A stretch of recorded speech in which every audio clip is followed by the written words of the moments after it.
Hi guys, welcome back to car garage. Car garage ഇന്ന് വന്നിരിക്കുന്നത് ബാക്കിൽ കണ്ടില്ലേ 2005 മോഡൽ ഇന്നോവയായിരുന്നു. അപ്പോൾ ഇതിൻ്റെ വർക്കിംഗ് പ്രോഗ്രസും കാര്യങ്ങളെല്ലാം ആദ്യം കണ്ടിട്ട് വരാം.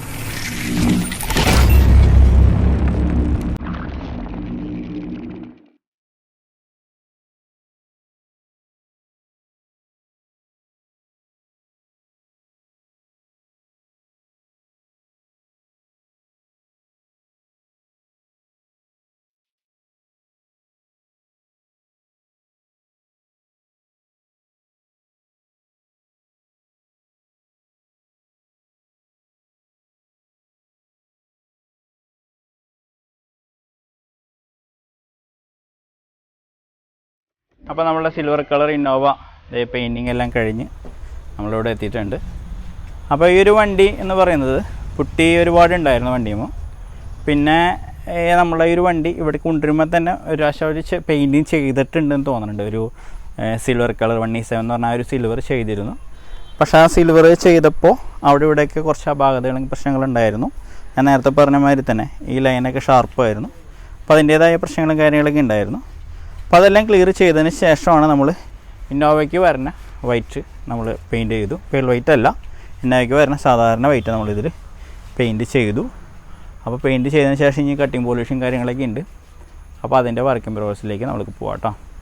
ഓക്കെ, നമ്മളിപ്പോൾ ഇതിലടിച്ചിരിക്കുന്നതെന്ന് പറഞ്ഞാൽ അക്കായി എന്ന് പറഞ്ഞ കമ്പനിയുടെ ബോഡി ഫില്ലർ യൂസ് ചെയ്ത് ഷേപ്പ് ചെയ്തു. കുറച്ച് ഡെൻറ്റിങ് ഉണ്ടായിരുന്നു കേട്ടോ. ആദ്യം ഡെൻറ്റിങ് വർക്കെല്ലാം ക്ലിയർ ചെയ്ത് എടുത്തു. അതിന് ശേഷം അക്കായി എന്ന് പറഞ്ഞ കമ്പനിയുടെ ബോഡി ഫില്ലർ യൂസ് ചെയ്ത് ഷേപ്പ് ചെയ്തതിന് ശേഷം ഡയറക്റ്റ് നമ്മൾ 2K പ്രൈമർ അപ്ലൈ ചെയ്തിരിക്കുന്നത്. ഈ ഒരു ഫ്രണ്ടിലെ പാർട്സ് നമ്മൾ ചേഞ്ച് ചെയ്യുന്ന പാർട്സ് സെറ്റിങ് ചെയ്യുന്നതിനേക്കാൾ മുമ്പാണ് നമ്മളിതിൻ്റെ 2K പ്രൈമർ അടിച്ചത്. കാരണം എന്താണെന്ന് വെച്ചാൽ നമ്മളെ ഇന്നറിലുള്ള കുറച്ച് പോർഷനിൽ കുറച്ച് തുരുമ്പിൻ്റെ ഇഷ്യൂസ് ഉണ്ടായിരുന്നു.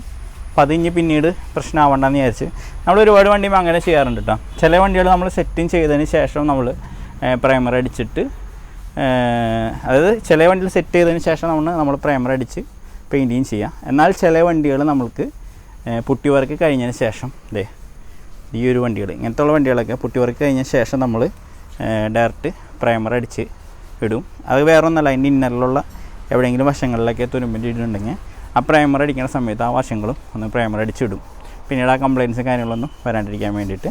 എന്നാൽ ചില വണ്ടികൾക്ക് അങ്ങനെ ഇഷ്യൂസോ കാര്യങ്ങളോ പ്രശ്നങ്ങളൊന്നും ഇല്ലെങ്കിൽ ഡയറക്റ്റ് സെറ്റിങ് ചെയ്തിട്ട് മൊത്തത്തിൽ പെയിൻറ്റ് ചെയ്യും, പ്രൈമർ അടിച്ച് പെയിൻറ്റ് ചെയ്യും കേട്ടോ. ഓക്കെ, അപ്പോൾ ഇത് എന്ന് പറഞ്ഞത് പ്രൈമർ അടിച്ചതിന് ശേഷമാണ് നമ്മൾ ഫ്രണ്ടേജ് സെറ്റ് ചെയ്തത്. അതിന് ശേഷമാണ് നമ്മൾ ഫുൾ പെയിൻറ്റ് ചെയ്തത് കേട്ടോ. ഓക്കെ, അപ്പോൾ ആ വണ്ടി ഇതേ ഇവിടെ പെയിൻറ്റ് അടിച്ചിട്ടാണ്. ഇനി അവൾക്ക് ഇതിൻ്റെ സെറ്റിങ് കാര്യങ്ങൾ, ഫ്രണ്ട് പ്രൊജക്ടർ ഹെഡ്ലൈറ്റും ബാക്ക് നോർമൽ ടൈൽ ലൈറ്റുമാണ് ഇത് ഉദ്ദേശിക്കുന്നത്. സീറ്റ് വർക്കും കാര്യങ്ങളൊക്കെ ഉണ്ട്. അപ്പോൾ സീറ്റും കാര്യങ്ങളൊക്കെ അഴിച്ചു കൊണ്ടുപോയൊക്കെയാണ് അതിൻ്റെ പണിയും കാര്യങ്ങളൊക്കെ ചെയ്യാനായിട്ട്. ഓക്കെ, അപ്പോൾ നമ്മൾക്ക് ഇതിൻ്റെ ബാക്കിയുള്ള വർക്കിംഗ് പ്രോസസ്സുകൾ കാണാം.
ഒരു സിൽവർ കളർ വണ്ടിയായിരുന്നു കേട്ടോ. ഒരുപാട് പ്രാവശ്യം പെയിൻറ്റിങ് ചെയ്തിരിക്കുന്ന രീതിയിലായിരുന്നു വണ്ടി നമുക്ക് കിട്ടിയത്.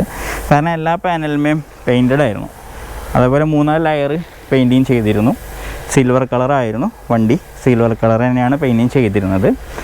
അതേപോലെ തന്നെ പുട്ടി ഒരുപാട് കയറിയിരുന്നു. ബാക്കിൽ ആ ഒരു ക്വാർട്ടർ പാനലൊക്കെ നോക്കണമെങ്കിൽ ഇതൊരു സ്റ്റെപ്പ് മാതിരിയുള്ള കട്ടിങ്ങൊക്കെ ആയിരുന്നു. അപ്പോൾ അതെല്ലാം നമ്മൾ ലെവൽ ചെയ്ത് ക്ലിയർ ചെയ്ത് സിൽവർ കളർ ഇന്നോവ ഇവിടെ വൈറ്റ് കളറിലേക്ക് കൺവേർട്ട് ചെയ്ത് Type 4 അടക്കം കൺവേർട്ട് ചെയ്ത് കംപ്ലീറ്റ് ആയി നിൽക്കുന്നു കേട്ടോ. 2005 മോഡൽ ഇന്നോവയാണ്. ഓക്കെ, 2005 മോഡൽ ഇന്നോവയാണ്. നമ്മൾക്ക് ഇപ്പോൾ ടെസ്റ്റ് വർക്ക് കഴിഞ്ഞിട്ടുണ്ടെങ്കിൽ വീണ്ടും നമുക്ക് 5 വർഷം യൂസ് ചെയ്യാം. അത് കഴിഞ്ഞ് ഫിറ്റ്നസ് ഓക്കെ വീണ്ടും 2 വർഷം യൂസ് ചെയ്യാം. അപ്പോൾ എങ്ങനെ വന്നാലും 7 വർഷത്തോളം നമുക്ക് ഈ ഒരു വണ്ടി യൂസ് ചെയ്യാനായിട്ട് സാധിക്കും. അപ്പോൾ ആ രീതിയിൽ കസ്റ്റമർ ഇതിനെ കൺവേർഷൻ ചെയ്തും കസ്റ്റമൈസ് ചെയ്തിട്ടുണ്ട്. ഇതിൽ നമുക്ക് ഫ്രണ്ടിൽ പ്രൊജക്ടർ ഹെഡ്ലൈറ്റ് യൂസ് ചെയ്തിട്ടുണ്ട്. അതേപോലെ ഹാൻഡിലിൻ്റെ ക്രോം ഉണ്ടായിരുന്നില്ല, നിലവിൽ ഹാൻഡിലിൻ്റെ ക്രോം ഒട്ടിച്ചേക്കായിരുന്നു. അത് നമ്മൾ ഹാൻഡിൽ ക്രോം ഫുള്ളായിട്ട് ചെയ്തിട്ടുണ്ട്. അതേപോലെ ഇൻസൈഡിലേക്ക് പോവുകയാണെങ്കിൽ സീറ്റ് വർക്ക് ഫുള്ളും ചെയ്തിട്ടുണ്ട്. സീറ്റ് നോർമൽ ടൈപ്പിലുള്ള സീറ്റ് ഫുള്ളായിട്ട് ചെയ്തിട്ടുണ്ട്. ബാക്ക് സൈഡിലും കണ്ടില്ല. അതേപോലെ സ്പോയിലർ സാധാരണ ടൈപ്പ് സ്പോയിലറായിരുന്നു, അത് നമ്മൾ മാറ്റി ടൈപ്പ് 4ൻ്റെ സ്പോയിലർ ചെയ്തിട്ടുണ്ട്. കാരണം ആ ഒരു സ്പോയിലറിന് ഡാമേജ് ആയിരുന്നു സ്പോയിലർ. ബാക്കിൽ വൈപ്പർ ഫോർച്യൂണർ ടൈപ്പ് വൈപ്പർ വെച്ചിട്ടുണ്ട്. ബാക്കിൽ വരികയാണെങ്കിൽ നോർമൽ ടൈപ്പ് ടൈലൈറ്റാണ് യൂസ് ചെയ്തിരിക്കുന്നത്. വീൽ ക്യാപ്പും നമ്പർ പ്ലേറ്റും കാര്യങ്ങളൊക്കെ കസ്റ്റമർ തന്നെ കൊണ്ടുവന്നതാണ്. അപ്പോൾ ഇത്രയൊക്കെയാണ് നമ്മൾ ഈ ഒരു വണ്ടിയുമ്പോൾ ചെയ്തിരിക്കുന്ന കാര്യങ്ങൾ കേട്ടോ. നമ്മളിപ്പോൾ front projector back normal taillight ചെയ്യുമ്പോൾ വരുന്ന ചാർജ് എന്ന് പറയുന്നത് 1,10,000 രൂപയാണ്. അപ്പോൾ ഇതിൽ അഡീഷണൽ എന്ന് പറഞ്ഞാൽ ഏകദേശം 4,500 രൂപയുടെ അടുത്ത് പാച്ച് വർക്ക് ഉണ്ടായിരുന്നു. ഫോക്കി ലാമ്പ് 3,300 അഡീഷണൽ വന്നിട്ടുണ്ട്. ഹാൻഡലിൻ്റെ ക്രോം വന്നിട്ടുണ്ട്, സ്പോയിലർ വന്നിട്ടുണ്ട്. അപ്പോൾ അങ്ങനെ കുറച്ച് അഡീഷണൽ വർക്കുകളും നമ്മുടെ ഈ ഒരു വണ്ടിക്ക് ഉണ്ടായിട്ടുണ്ട് കേട്ടോ. സിൽവർ കളറായിരുന്നു, നമ്മൾക്കിപ്പോൾ ഇത് വൈറ്റിലേക്ക് കൺവേർട്ട് ചെയ്യണം.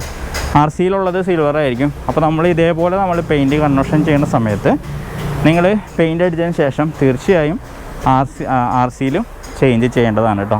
2005 മോഡൽ ഇന്നോവ ഇവിടെ ഫുൾ കംപ്ലീറ്റ് ആയിട്ടുണ്ട് കേട്ടോ. വർക്കിൻ്റെ അഭിപ്രായങ്ങളൊക്കെ തീർച്ചയായും അറിയിക്കുക. നമ്മൾ ഇന്നോവയ്ക്ക് വരുന്ന സൂപ്പർ വൈറ്റാണ് അടിച്ചിരിക്കുന്നത്. ഇതിൻ്റെ വർക്കിംഗ് പ്രോസസ്സും കാര്യങ്ങളെല്ലാം നിങ്ങൾ കണ്ടിരിക്കും. അപ്പോൾ നമ്മൾ ഇതിപ്പോൾ ഇപ്പോൾ അണ്ടർ ബോഡി കോട്ടിങ് കൂടി ഒരു വണ്ടിയുമ്പോൾ ചെയ്യണം. പക്ഷെ നമ്മളിപ്പോൾ തൽക്കാലത്തേക്ക് നമ്മളെ ബ്രഷിന് വീലാർച്ചിൻ്റെ ഇന്നർ വശങ്ങൾ ബ്രഷിന് അടിച്ചു കൊടുക്കുന്നു. അപ്പോൾ കസ്റ്റമർ ഒരു 3 മന്ത് കഴിഞ്ഞ് ഒരു വാക്സ് പോളിഷും കൂടി ചെയ്തിട്ടുണ്ടെങ്കിൽ ആ ഒരു ഗ്ലേസിങ് നിലനിൽക്കുന്നതുകൊണ്ട് അപ്പോൾ 3 മന്ത് കഴിഞ്ഞ് വാക്സ് പോളിഷൻ ചെയ്യണേക്കാളും തൊട്ട് മുമ്പ് അണ്ടർ ബോഡി കോട്ടിങ് കൂടി ചെയ്തിട്ടുണ്ടെങ്കിൽ നല്ലതായിരിക്കും. ഓക്കെ,